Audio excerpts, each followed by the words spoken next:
Yes, you guys, welcome back. I'm the EFC. This is Blue Lines TV, and today I'm here to release the second news daily video of the day because there are a ton of things to speak about, you guys. It feels like today so much news has been released, and for today's second news daily video, I'll be speaking about loan players leaving this window. I'll be speaking about our interest in a young Portuguese sensation that we have made an inquiry for, and of course, I'm here to speak about the latest news surrounding Kai Havertz and his imminent moves to our club. There's a ton of things to break down, you guys, but before I get into anything, let me get the plugs out of the way first. For the first plug, if you like today's video, smash that like button, help me get over 4,000 likes for today's video. And for the second plug, if you're already planning to make any purchases for the new home season kit, away kit, or other kits in general, I'm your guy, you guys. In the description below, use my affiliate links to get access to my 10% discount code NENY10 to get 10% off your final orders.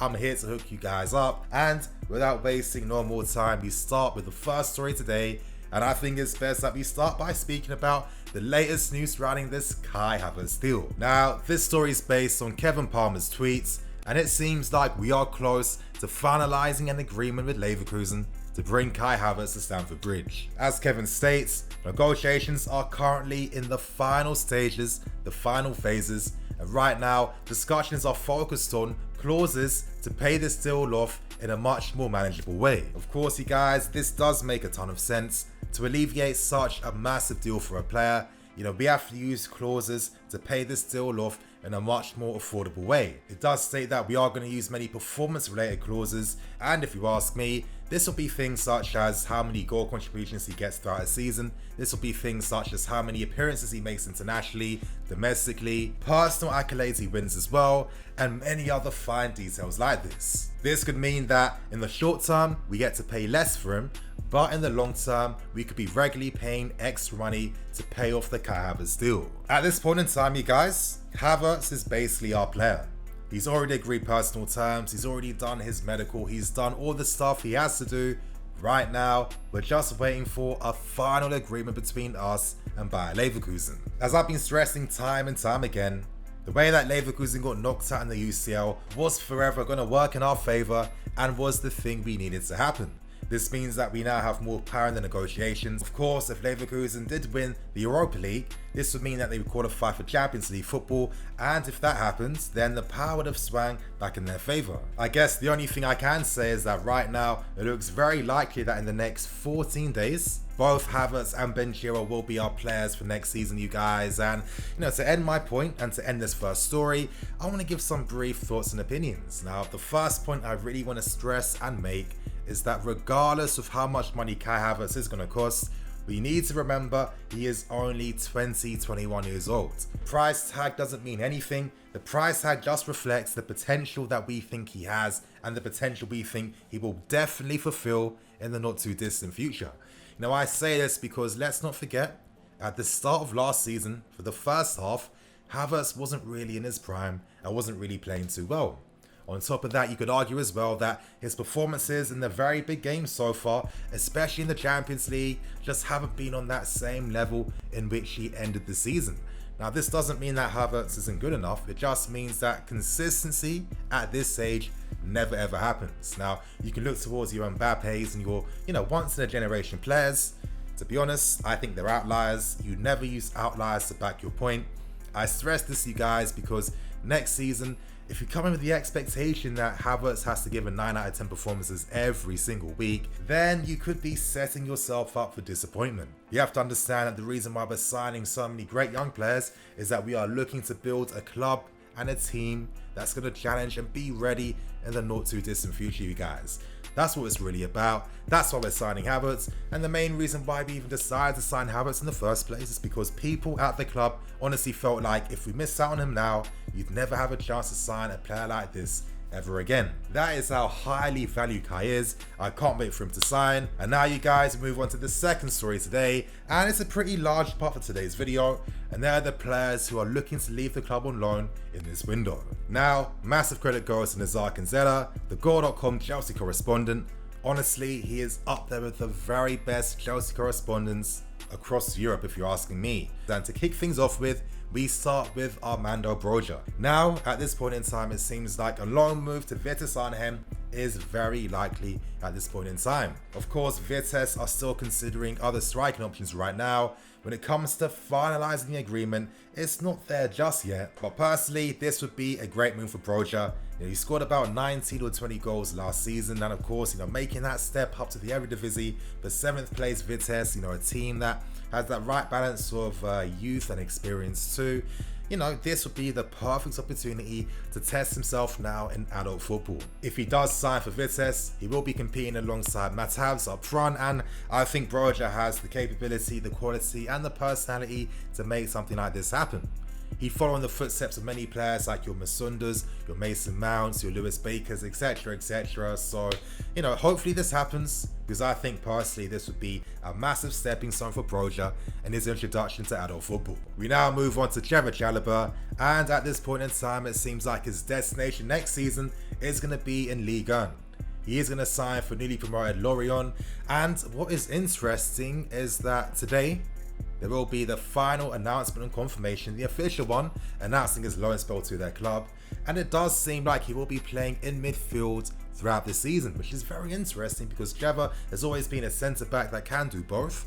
So let's see what happens there. I can provide a little bit more context, you guys. One of the main reasons why Jaliber is going out on loan is that Lampard told the player that personally he needs another year at a top flight club before Lampard gives his final evaluations. His medical's being completed, his announcement soon to come. I think this could be an interesting loan move. However, the downside is personally that this is another club that he's signing for that could be favourites again to get relegated.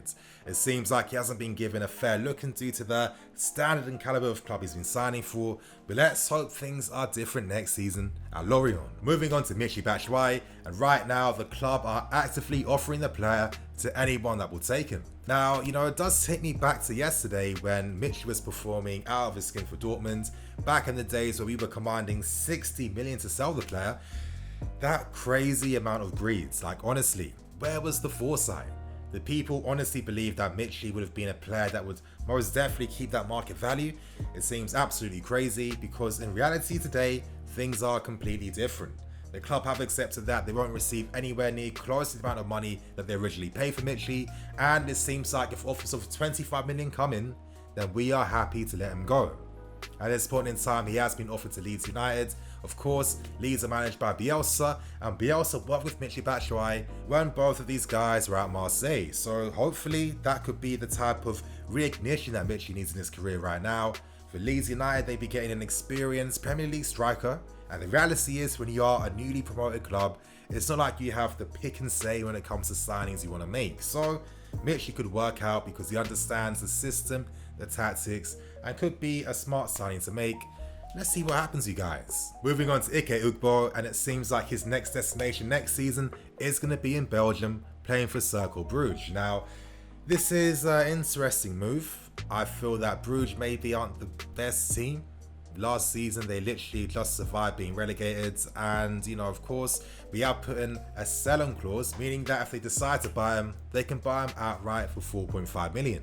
This could be a good move for the player in the sense that as long as he performs individually well for himself, he could be opening the doors to other clubs across Europe, bigger clubs in Belgium, etc, etc. We now move on to Bakayoko, and this seems like Baka is very close to signing for AC Milan. Now, the only hold up is agreeing the final terms, which seem to be very, very close at this point in time. Originally, to allow Bakayoko to leave on loan, we inserted a clause in the deal saying that once that loan spell ended, Milan would have to spend the 38 million to make his signing a permanent. Of course, that was far too much money, and AC Milan came in with a counter offer to buy him at the end of his loan spell for £20 million. Of course, that's way too less, and it seems like both parties now have found that correct middle ground, and right now when Michy signs for them, will receive up to 3 million up front. AC Milan will pay up to 100% of his wages, of his 100,000 per week wages, and of course once this loan spell does end, they have the right to buy him for up to 32.5 million once the season ends. So for me, this is the perfect deal to strike. This is Marina doing her magic again. Let's see what happens, you guys. And to end with the final player, and that's Ethan Ampadu. Now, it does seem like Ampadu is really trying to fight for his place at the club for next season. He's not looking to move on loan right now, and maybe, at this point in time, this could be the correct thing to do. I say this because there's a reality that maybe Declan Rice might not be signed in this window. He could possibly be a January one or a future one for next season, meaning that we could use Ampadu's defensive skills and excellence to help the squad out over the season. And worst comes to worst, let's say that Ampadu doesn't get the minutes he's hoping to get, then of course he can still go out in January. Reports state that right now, Lampard isn't opposed to seeing Ampadu staying with the team, so let's see what happens here. It's up to Ethan to make it work for himself, but he has the mental qualities and the technical qualities to make something like this happen. Now you guys, to end things with the final story for today, we take things to Portugal, where right now there is a young Portuguese sensation going by the name of Joelson Fernandes, who plays for Sporting Lisbon. He's 17 years old, an attacking, exciting, skillful winger that can play down the left hand side and the right hand side too. Now currently he does have a €45 million buyout clause, and at this point in time Arsenal were reported to have made a $20 million bid, which was rejected by Lisbon to try and sign the player.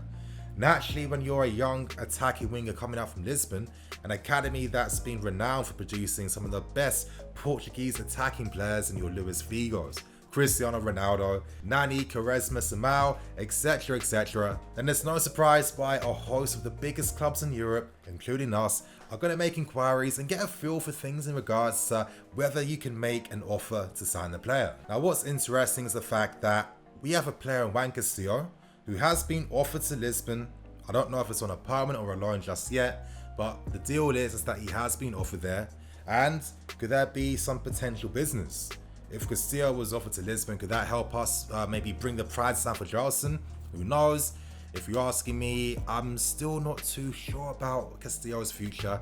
His move to Ajax did fall through in the end for reasons that were maybe outside of his control and were quite unfortunate in a sense too. He's a very skillful attacking fullback, and for me, I kind of see him as like a Dutch Marcelo in that sense. So I do think that he could have some big potential. Let's see how his move goes, and hopefully a move to Lisbon turns out in his favour, because I think that would be the best club to sign for to hone their attacking game. But to bring things back down to Fernandes, listen, 17 years old, bright talent, he's an exceptional player for his age. For me, players at their age that are separated and elevated from their peer mates is due to that type of experience they play with. They do the right things at the right time. Joelson, he's comfortable being his man 1v1. He has those playmaking abilities too. He understands how to create space, which is very important, especially when it comes to creating space for passing lanes and passing channels, which is key when you're a team that focuses your attacks in the wide areas. The reality is though, he's only played 4 to 5 first team games, and they came near the end of the season, so right now, I think it's best that Joelson just decides to stay where he is. And if you're asking me, I feel like this is definitely his agent mingling, getting involved to try and just boost the clout of his client, to try and get the best contract for his client too, because the reality is Joelson only has 2 years left on his current deal, and you can imagine that the next contract he signs is going to be pretty big for him, and most importantly could be big for Sporting Lisbon due to the release clause they can insert on the players. So right now I feel like he's a player to watch and to look for. I don't see him as maybe the 4th choice winger to sign or to be Williams' replacement. I think he's a bit too young, doesn't have as much top flight experience, and for me, you guys, let's see what he does and let's keep an eye out for him for next season. And there you have it, you guys. That was the second news daily video out of the way. In the comments below, give me your thoughts and opinions. Please like, comment and subscribe, and on that note, I'm going to wrap things up and keep things moving. I'm EFC, this is Blue Lions TV. I'll catch you guys later with some more videos.